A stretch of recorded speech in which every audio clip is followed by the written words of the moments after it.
cómo preparar una maratón desde el principio, ¿no? ¿Cómo son esos entrenamientos cuando empiezas a prepararla y con cuánto tiempo hasta la maratón? Por ejemplo, si la tienes en febrero, ¿cuánto antes empiezas a entrenar y cómo son esos primeros entrenamientos? Principalmente tienen que estar asesorados por un especialista, que eso es lo primero que yo digo, por un entrenador que sepa de lo que está hablando, ¿no? De lo que es preparar un maratón. Estamos hablando de una prueba extrema, son más de 2 horas y pico corriendo y que hay que estar bien preparados tanto físicamente como mentalmente.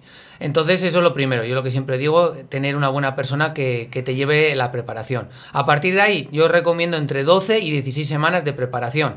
Quizá 16 semanas, ¿por qué? Pues para ir con un poco más de tiempo. ¿Por qué? Porque si surgen algún tipo de problema, de molestias, de lesiones, cuentas con 4 semanas más de margen que a lo mejor que con 12 vas un poco más justo, ¿no? Entonces sí que recomendamos que sean 16 semanas de preparación, en los que tienen que incluir pues la importancia de los rodajes largos, de las tiradas, que tienen que ser pues entre 3-4 tiradas largas en lo que es la preparación.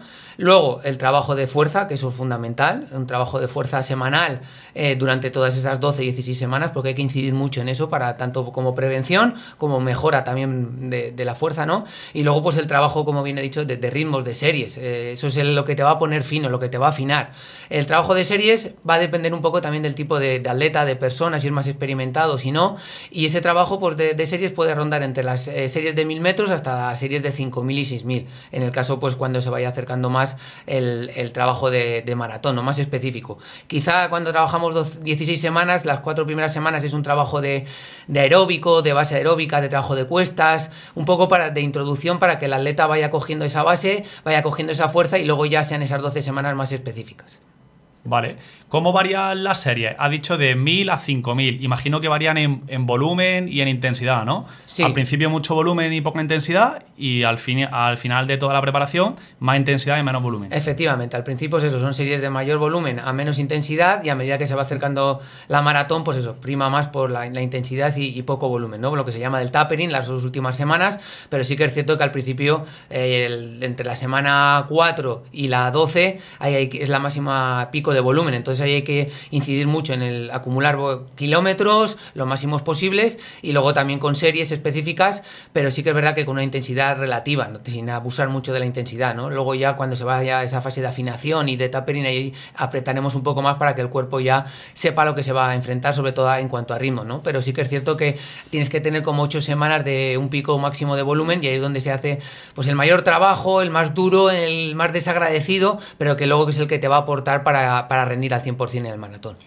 Vale, y de sensaciones, esa época, ese bloque de semanas donde el trabajo es el más duro, por así decirlo, ¿qué sensaciones debe tener un deportista? O sea, porque entiendo que hay que encontrar el equilibrio entre estar fatigado, el poder acumular, pero no pasarte y tener sobreentrenamiento. Efectivamente, yo creo que tienes que tener esa conversación con tu entrenador, esa confianza para decirle, oye, pues esta semana creo que me está costando más de la cuenta, vamos a modificar, vamos a bajar un poco a lo mejor más, o mira, está yendo sobre ruedas, pues vamos a seguir acumulando. Eso sí que es verdad que es importantísimo, ¿no? La conversación con el entrenador, la comunicación con el entrenador, porque al final es una de las claves que se está viendo, ¿no? Y uno de los errores también, que mucha gente se obsesiona con seguir y seguir y seguir y eso al final desencadena en una lesión o en una pasada de forma. Entonces sí que es cierto que son semanas duras en las que hay que intentar combatir con el cansancio y luego sobre todo gente que dedica pues eso, su vida personal con el trabajo, que eso es importantísimo también, ser flexible con eso, porque no es lo mismo un atleta de élite como nosotros, que tenemos las 24 horas del día, pues eso, entrenar, comer, descansar,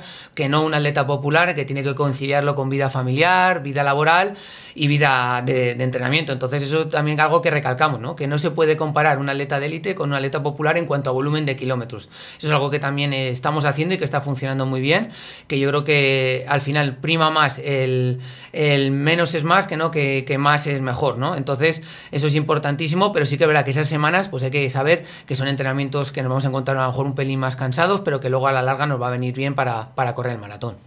¿Tú cuántos kilómetros acumulas? ¿En qué semana es la que más kilómetros acumulas y cuántos suelen ser? ¿O cuál ha sido tu récord? Sí, mi récord ha sido de 200 kilómetros, pero sí que es verdad que ha sido semanas en las que no había carbono. y bueno, pues acumulaba semanas de entre 180 a 200, que eran semanas muy duras. Yo recuerdo pues eso con Antonio, que me acuerdo que costaba mucho, pero luego sí que es verdad que yo soy de los atletas que en maratón que quizá no ha acumulado tanto volumen. Yo creo que con Antonio lo hemos hablado alguna vez, que hemos primado más la calidad que la cantidad. Yo he sido un atleta que he movido más entre 170, 190 y los entrenamientos y los rodajes eran más de calidad. Yo sí que es un atleta que he rodado siempre muy rápido, que quizá no sé si a la larga luego no ha sido mejor o peor, porque luego ahora con todos estos temas de los sistemas de entrenamiento y de los umbrales se está viendo que quizá el rodar lento beneficia para luego recuperar más, pero bueno, yo de aquellas pues no teníamos tanto control y yo era un atleta que rodaba muy rápido, rodaba 335, 340 casi todos los días, pero sí que es verdad que no hacía tanto volumen y eso me ha funcionado. Luego sí que es verdad que he tenido compañeros como Chema, por ejemplo, que era un atleta que te superaba más de 200, 220 y ahora sí que es verdad que ahora con todo el tema del carbono la mayoría de la gente acumula más de 200 sin ningún tipo de problema. Madre mía, 200 kilómetros no hago yo ni con el coche. Qué bueno. Me ha gustado el entrenamiento de cuestas. También hemos hablado alguna vez el tema de que con las cuestas se puede hacer fuerza. No sé si también lo dijo Yago Rojo cuando vino. ¿Podrías poner un ejemplo para los amateurs que nos ven, que seguramente están cogiendo apuntes en casa, de un entrenamiento de cuestas de esas 4 primeras semanas para la preparación de una maratón? Sí, nosotros lo que solemos mandar es pues un calentamiento de 20, 25 minutos muy suavecito, un trote cómodo. Luego, pues eso, hacer entre 8 o 10 cuestas de 100 metros, por ejemplo, y la bajada pues la recomendamos o bajada al trote muy despacio, incluso bajando andando. Eso, por ejemplo, para gente que está empezando las primeras semanas, entre 80 y 100 metros, pues 10 repeticiones. Y luego lo que sí que nos gusta es complementar con 10 minutos posteriormente para la transferencia, pues en torno a 160, 165 de pulso, un poco de la percepción de entre un 7 un 8% de esfuerzo para hacer esa transferencia de cuestas, que la verdad que está funcionando muy bien y es un método para trabajar, como tú bien dices, el tema de la fuerza, y para esas 4 semanas va muy bien. Entonces empezamos con en torno a 80, 100 metros y luego incluso llegamos a hacerlas hasta de 200 metros. Pues ya sabemos lo que hay que hacer hasta un mes antes y ahora quedamos las últimas 4 semanas. Entendemos que ya hemos pasado el periodo de mayor acumulación, de más kilómetros, de más fatiga. ¿Qué empiezas a hacer ese mes antes? De la semana 4 a la semana 2. Pues de la semana 4 a la semana 2 quizá hacemos ahí la última tirada específica, quizá pues es posiblemente la más importante, la que te va a demostrar el estado de forma en el que estás. Ahí reducimos un poco la tirada, normalmente hacemos una tirada a lo mejor entre 28 y 32 kilómetros, pues a lo mejor pues se puede quedar en 24, 26 kilómetros y trabajamos mucho sobre todo la parte final, el ritmo de competición, es decir, a lo mejor hacemos una tirada de 14 kilómetros a ritmo que le gusta a Antonio, de ritmo medio en mi caso de 3.30, 3.40 y los últimos 10-12 ya a ritmo parecido al de competición, incluso por debajo. Y luego hacemos otro tipo de entrenamiento también que le gusta mucho a Antonio, que es el de 14 por 1000, recuperando 50 segundos a un ritmo ya importante, supraumbral, pues en este caso a lo mejor 2.52, 2.53, y luego otro entrenado importantísimo también es el de 2 por 6000, que se quizá ya pues le haces, estamos hablando entre 2-3 semanas antes también, que se te es un indicativo del estado de forma, ¿no? Ahí ya empiezas a ver si ha ido bien el periodo acumulativo. Efectivamente, ahí ya cuando empiezas a quitar volumen, empiezas a tocar ritmos ya interesantes, ahí ya ves que dices, hostia, ya el cuerpo me responde, las piernas ya fluyen, estoy en estado de flow, que se dice, y ya vas viendo un poco que todo ese trabajo que has ido haciendo antes se va a ver ya poco a poco recompensado, y es un poco como cuando construyes una casa, ¿no? Que ya has hecho los cimientos y ahora ya estás en la parte de la parte final, el tejado, y ya prácticamente tienes la casa hecha, entonces ya es cuando más disfrutas de la preparación del maratón. Semana, ¿no? Vamos directamente a la última semana. La última semana pues quizá es la más fácil, pero la más difícil, como os digo, porque bajas tantísimo la intensidad que, claro, el cuerpo realmente no sabe lo que está pasando, dejas de entrenar rodajes de 30, 40 minutos, el martes haces una activación de 5 por 1000 a ritmo un poco parecido al de competición y el resto de días es rodar 30 minutos, unas rectas, entonces, claro, el cuerpo nota esa bajada, pero claro, es que esa bajada es la necesaria para que luego el domingo pegue el chute, ¿no? La supercompensación. Entonces ahí empiezan todos los nervios, la cabeza te empieza a jugar malas pasadas, estaré, no estaré, a ver si no me he pasado, a ver cómo me voy a encontrar, empiezas a mirar el tiempo 25 millones de veces, a ver si va a hacer viento, a ver si no va a llover, a ver si no va a hacer calor.